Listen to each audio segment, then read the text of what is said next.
नमस्कार दोस्तों। हमारा नाम है घनश्याम मुलानी और आप देख रहे हैं विश्व भारती। विश्व भारती चैनल में आप सभी का बहुत बहुत स्वागत है।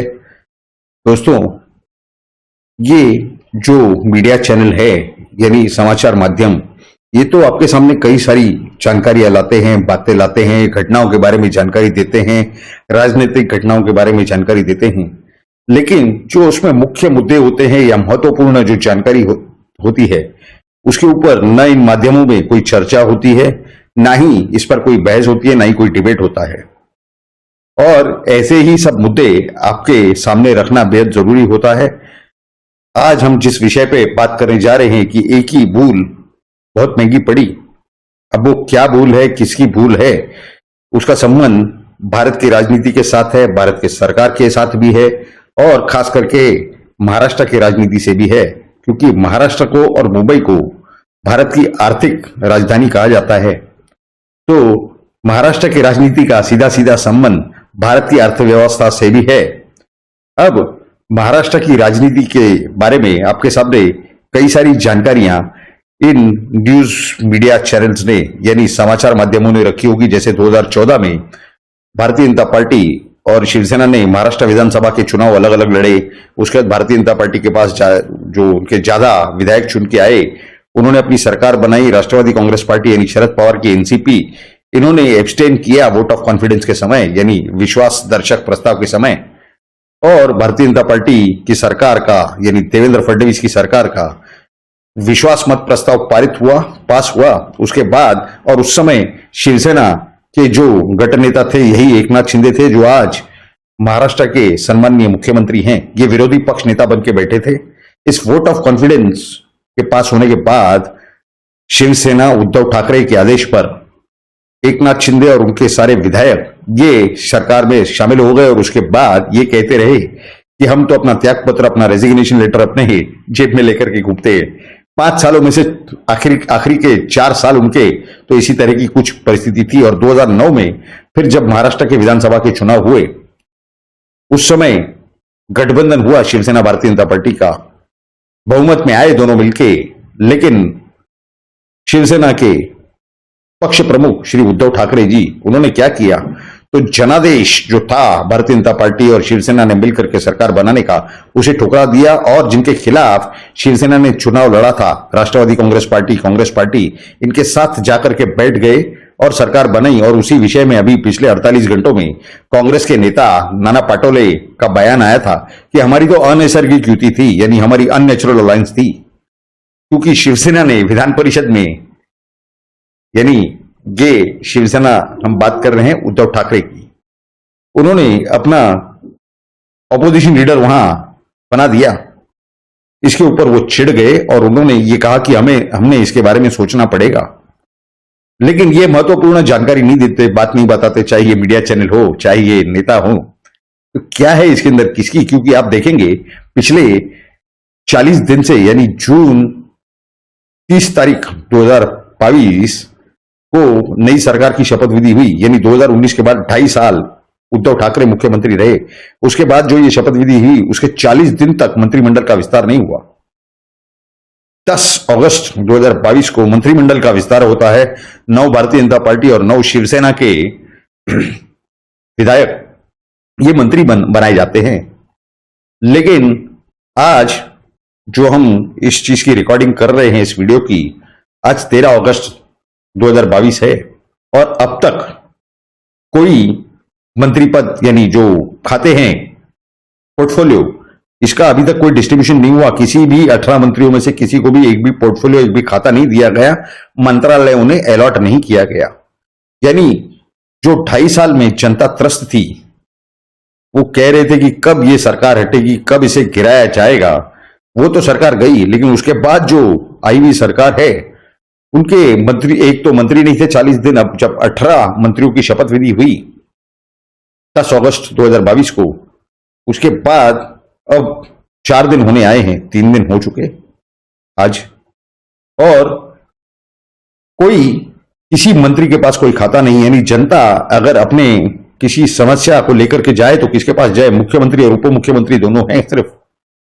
और उन दोनों व्यक्तियों के ऊपर इतना लोड है कि वो किस किस से मिलेंगे, किस किस की समस्या सुनेंगे और किस किस के समस्या का निपटारा करेंगे। ये पेच फंस चुका है। पेच ये इस तरह से फंसा है कि मंत्रालय के जो खाते हैं, जो सब्जेक्ट्स हैं, जो पोर्टफोलियोज हैं, उसके वाटअप में, उसके डिस्ट्रीब्यूशन में, उसमें पेच फंसा हुआ है। गृह मंत्रालय हो, अर्थ मंत्रालय हो, ये एकनाथ शिंदे के जस विधायक हैं वो भी वो मांग रहे हैं, और वही खाते देवेंद्र फडणवीस यानी भारतीय जनता पार्टी के नेता भी मांग रहे हैं। अब फिर भारतीय जनता पार्टी के अंदर एक पेच है कि अगर ये भारतीय जनता पार्टी को ये दोनों मंत्रालय दिए भी जाते हैं तो गृह मंत्रालय चंद्रकांत पाटिल मांग रहे हैं, महाराष्ट्र भारतीय जनता पार्टी के महाराष्ट्र प्रदेश के पूर्व प्रदेश अध्यक्ष, और केंद्र से जो निर्णय लेने वाले हैं यदि अमित शाह, जिनके बारे में कहा जाता है, तो उनकी भी राय यही है कि ये जो गृह मंत्रालय है ये महाराष्ट्र के अंदर चंद्रकांत पाटिल के पास रहे। अब देखिए ये अजीब पेच फंसा है। आने वाले 2-3 दिनों में ये पेच तो किसी न किसी तरह से सुलझाने का प्रयत्न होगा, प्रयास होगा, वो सब ठीक है, लेकिन ऐसी परिस्थिति जो महाराष्ट्र पर आई है, ये क्यों आई है, ये समझने के लिए हमें थोड़ा सा पीछे दोबारा जाना पड़ेगा। क्या है ये पूरा मामला? जब 2014 में अलग अलग चुनाव लड़े गए, उसके बाद भारतीय जनता पार्टी के कुछ सीटें कम होने के बाद में एनसीपी ने जब एब्सटेन किया था, यानी सरकार में शामिल नहीं हुए, उन्होंने विश्वास दर्शक ठराव का वोट ऑफ कॉन्फिडेंस का एब्सटेन किया था, बॉयकॉट किया था। उसमें भारतीय जनता पार्टी का बहुमत साबित हो चुका था। 2019 में शिवसेना के साथ कोई गठबंधन, कोई युति करने की आवश्यकता नहीं है, जरूरत नहीं। इस तरह से सभी कार्यकर्ता, उनके सभी पदाधिकारी, उनके सभी नेताओं के भारतीय जनता पार्टी के ये कहना था। केंद्र में बैठे हुए अमित शाह, उनकी भी यही राय थी। प्रधानमंत्री नरेंद्र मोदी हों, जेपी नड्डा हों, राष्ट्रीय अध्यक्ष भारतीय जनता पार्टी के, सबकी एक ही राय थी। लेकिन मी पुनः येणार, यानी मैं वापस आऊंगा, ये जो 1-2 बार या 4 बार वक्तव्य कर चुके थे देवेंद्र फडणवीस, उन्हें उनकी जबान सच करके लाकर दिखानी थी। तो बैसाखी की जरूरत थी, उन्हें सेल्फ कॉन्फिडेंस नहीं था। उनके पास तो सेल्फ कॉन्फिडेंस सिर्फ नए आए हुए लोगों पर है, जो राष्ट्रवादी कांग्रेस पार्टी से आए हों, कांग्रेस से आए हों, कांग्रेस पार्टी से, इंडियन नेशनल कांग्रेस, या फिर मनसे से, जैसे प्रवीण दरेकर। तो ऐसे पूरे हालात के अंदर उनकी राय यही थी कि शिवसेना के साथ गठबंधन किया जाए। अपनी सेफ्टी देख रहे थे दोबारा मुख्यमंत्री बनने के लिए। ये सत्ता का लालच, उन्होंने क्या पता कौन सा घोड़ चटाया था अमित शाह, यानी केंद्रीय गृह मंत्री अमित शाह को, जो कि सभी निर्णय लेते हैं। ऐसे हालात के अंदर क्या उन्होंने कौन सा गुड़ खिला करके रेडी किया, तैयार किया अमित शाह को, यह पता नहीं। और उसके बाद तो आप जानते हैं कि जिस तरह से रिजल्ट आए चुनाव के, उसके बाद क्या हुआ कि सरकार बनने के पहले ये कह रहे थे कि उद्धव ठाकरे हमारा फोन नहीं उठा रहे हैं। उसके बाद इन्होंने अजीत पवार के साथ सरकार बनाई। 3 दिन की सरकार थी, 72 घंटे की। फिर अजीत पवार अपने विधायकों के साथ शरद पवार के पास चले गए और देवेंद्र फडणवीस रह गए हाथ हिलाते हुए। और आज जो परिस्थिति है, अर्थव्यवस्था रुकी हुई है, काफी हद तक परिणाम हुआ है। ये सबका जिम्मेदार कौन है, जवाबदार कौन है? एक ही व्यक्ति है। जहां कोई गठबंधन युति करने की जरूरत नहीं थी, इस बार अगर भारतीय जनता पार्टी खुद से चुनाव लड़के अपने दम पर 288 के 88 सीटों में से 170 से ज्यादा सीटें आने की संभावना थी, ये ग्राउंड रिपोर्ट थे। केंद्रीय गृह मंत्री अमित शाह, सन्माननीय नरेंद्र मोदी जी के पास भी थे, जेपी नड्डा के पास भी थे, इंटेलिजेंस के रिपोर्ट थे। उसके बावजूद इतना हट, इतना जिद करने की जरूरत क्या थी? आज उसी का खामियाजा वो भुगत रहे हैं। मुख्यमंत्री के बजाय उप मुख्यमंत्री बने बैठे हैं। आने वाले समय में उन्हें इस चीज का और भी नुकसान होने जा रहा है। आज ही नियुक्तियां हुई हैं।